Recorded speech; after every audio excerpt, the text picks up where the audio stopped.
কলকাতায় তো সব অনেক রকমই হয়, কিন্তু সেই পুজোতে যেন প্রাণ থাকে না। সাবেকি পুজো বা এই ধরনের জমিদার বাড়ির পুজো, এর মধ্যে একটা অন্যরকম প্রাণ আছে। তো সেই প্রাণটা সকলেরই ভালো লাগা উচিত, এবং নতুন জেনারেশন, আমাদের জেনারেশন সবারই এই জিনিসটা একবার এক্সপেরিয়েন্স করা উচিত। তো তার জন্য এখানে আসা উচিত। সাবেক জমিদার বাড়ি, আমরা গানও সেই অনুযায়ী চয়েস করে পুরোনো দিনের গান আমরা সবসময় বাজাবার চেষ্টা করছি, মানুষ যাতে আবার পুরোনো দিনগুলো ফিরে আসতে পারে সেই চিন্তা ভাবনা করে আমরা সাবেক জমিদার বাড়ি তৈরি করেছি। ৭১ বছরে পদার্পণ করলো। অনেক ফাস্ট, অনেক কম্পিটিশন প্রচণ্ড, মানুষের সময় নেই একটুখানি চুপচাপ বসার কোথাও।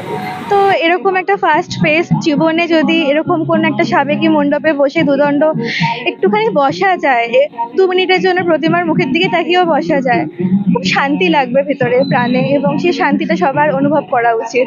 কাজটা খুব সুন্দর এসছে আমার মতে। মানে সবাই এখন যেমনি সিম্পল একটা ডিজাইনের মধ্যে চায়, আলুর কাজটা আর ডিটেলসটা খুব সুন্দর লাগলো আমার এটা।